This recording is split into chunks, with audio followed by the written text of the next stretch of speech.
Hey everybody, how's it going? I hope everybody out there is doing well. Today we're going to talk about the USCCA and is it actually worth it?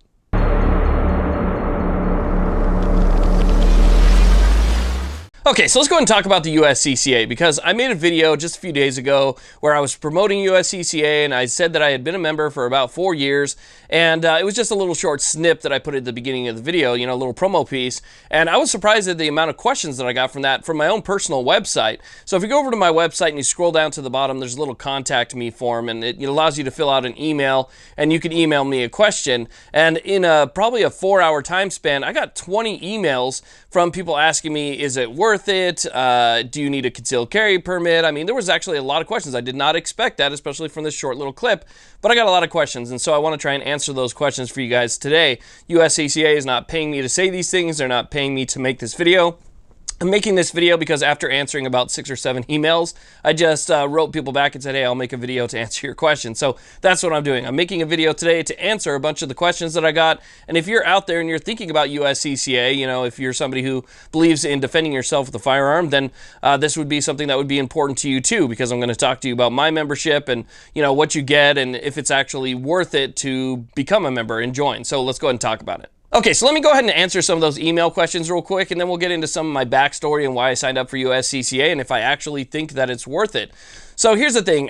When it comes to some of the questions that I got, no, you don't need a CCW to join the USCCA. Let's say, for instance, you're in your house and somebody breaks in 2 o'clock in the morning, you have to use your firearm in a defensive situation.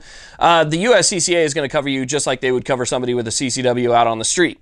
Whether the situation happens in your home or if it happens while you're out, it doesn't really matter. So you don't need to have a CCW in order to be a member, which I thought was pretty cool because it gives you that confidence. If you're the type of person like me who sleeps with something by the nightstand, this is just that added protection where you're sleeping with something by the nightstand, you're able to take care of whatever situation might arise, but at the same time, you're going to have to call 911 after it happens, right? And then you're going to have to prove that you were innocent in that time frame. You might still end up in jail. You might still have to pay your own bail. You might still have to pay for a lawyer and stuff in order to prove your innocence after that. I don't want to have to deal with any of that stuff. So it's definitely like good peace of mind regardless if you have a concealed carry permit or not. So look, I don't mind making a fool out of myself. I don't mind making an idiot out of myself. I do it all the time on purpose in public anyway.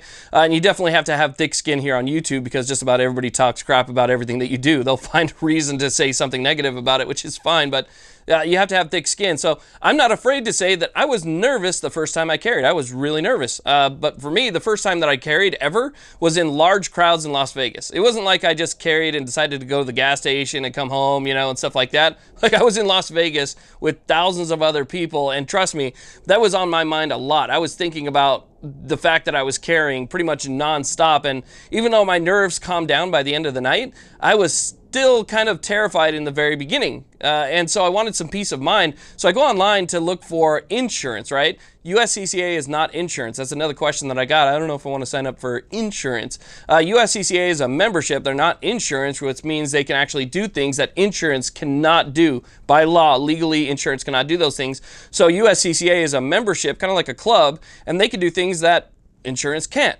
Because I went home, I started looking for insurance, and I was surprised to find out that they do not pretty much cover anything up front. So you're going to have to bail yourself out. You're going to have to, retain an attorney. You're going to have to do all of these things on your own. And then afterwards, once you're found innocent, then they'll reimburse you. And I just didn't like that at all. I mean, who knows if I'm even going to have that much money to be able to cover something like that. I got a family of 5, 3 little kids, no support system around me, even in the same state. So we're on our own. And if I lose my job or anything over that, my family's going to be homeless. That's just the way that it is. So I have to be very careful. So I didn't like those insurances. I go over to USCCA because even back then, pretty much everybody was talking about them. And so I go over there and I find out that not only do you not have to worry about paying anything up front, but if you have a defensive situation and you have, let's say, your wife call 911 and you call USCCA, they will immediately send out a top-of-the-line Second Amendment attorney that is specifically set up to deal with cases like yours. So they're going to send out an attorney, no fees out of your pocket.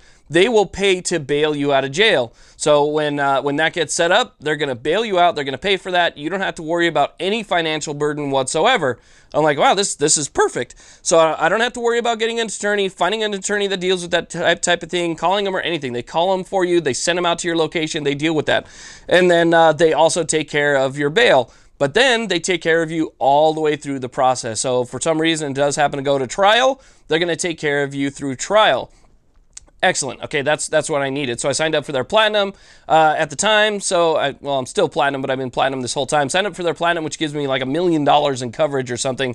So it's a pretty good amount of coverage that I would get through that plan. And then I found out as I was reading more that it also covers you for post litigation stuff. So for instance, if you're involved in a self-defense situation where let's say that you have to take somebody out, okay, who is threatening your life, okay, so you deal with that situation, you're found innocent in court, their family can still come after you afterwards, even though you've been found innocent, for civil liabilities. They could take away your house, they could take away your paychecks, they could take away pretty much everything from you, even though you were found innocent. And if you don't believe me, think about OJ, okay? For instance, OJ was found innocent. Believe him or not, whatever, that's up to you, okay? But he was found innocent by the court. He was still sued by the Browns, and they won their case. So there was a civil suit that came after the incident. Even though he's found guilty, the civil suit came afterwards, and he lost just about everything, right? They protect you in those cases too. So if, for instance, it's over, you're found innocent, woo, life can go back to normal, and then all of a sudden the civil suit comes up afterwards, they cover you. I didn't find anybody that does that.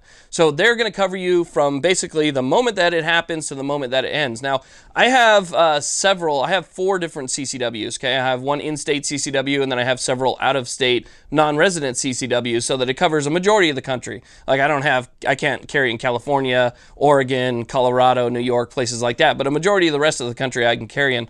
And, you know, it's just nice to know that no matter where I go, I'm set. Now, another couple things I really like about USCCA is, one, they have this really nice app, okay? The app allows you access to their magazine. They have an online magazine. They have a magazine that they print out and they send to you. But they also have my favorite tool on there, which is a reciprocity map. And it's a really good reciprocity map because you can add multiple CCWs. So you can add your in-state, you can add your non-res permits, all that stuff, and then it compiles all that and it gives you your reciprocity map. You know, green states are good to travel, red states are not permitted and stuff like that. And then it also has an alarm. The nice thing about the alarm is I'm very forgetful. So if I'm going to be traveling somewhere and let's say I have, you know, some stuff in the car, maybe I'm still carrying, and I enter a state that does not have reciprocity with my permits, it will actually send you a notification on your device to let you know, hey, you've entered a state that does not have reciprocity. And so with that notification, you can go ahead and take action at that point. So you're not driving through the entire state, you get pulled over, and now you're in jail for that. So that was a pretty cool thing too. I've had to use our customer service before. I've had questions regarding stuff like brandishing. I was wondering if brandishing was covered, because if you look at a lot of situations where people have to use their firearm in a defensive situation, there's not actually a round that was actually fired. They may just, the mere appearance, okay, or the presentation of something could be enough to stop somebody who is maybe coming at you with a knife or something like that, meaning to do you harm. You know, once they notice that you're not somebody who is, you know, totally unarmed and somebody who is not able to defend themselves, that might be a deterrent for them. And so you never had to use it. But imagine that you pull it out because the guy's running at you with the knife, you pull it out, and then all of a sudden he takes off because he sees that, you know, you're a step up above him, right? He takes off. Now he calls the police saying, hey, there's a guy in a parking structure over there that just pointed a gun at me. Well, now the police are going to be called. They're going to have your description. He's going to give it to him. And now you're going to have to defend yourself. So, you know, if you don't actually use it, is brandishing something that's covered? And I found out that, yes, it is actually covered. So I thought that was pretty cool as well. I recently took another CCW class where they had a USCCA guy come in and he talked to us and he gave us a story about a guy who was in a barber shop. Dude comes in with a shotgun, points it at his son's head. He has to engage the guy, takes the guy out, and now somebody has to call 911. He calls USCCA because he's a member. USCCA calls a Second Amendment attorney. That attorney actually showed up before the police. That's how fast the USCCA was on it. That attorney shows up before the police and is able to represent the guy before the police get there. So as they're coming up, he's speaking on behalf of his client. And so you didn't have to say anything. The thing is, if something happens, keep your mouth shut. don't say anything. Wait for your attorney to talk for you. Your attorney can explain everything in a way that is not going to get you in trouble, where you're probably going to put your foot in your mouth or step on something, you know, because the police listen to absolutely everything that you say. So you just keep your mouth shut. Say, I'd like to talk to my attorney, and they'll get your attorney out there. But the attorney actually showed up before the cops, and I thought that was a pretty cool story. So yeah, I mean, to answer your questions, it's not insurance. You don't need a CCW. Yes, it's 100% worth it, and I recommend it. Like I mentioned before, there is a link down below to USCCA. There's also a link to my website if you guys want to contact me. Just try and keep in mind that I am just one guy.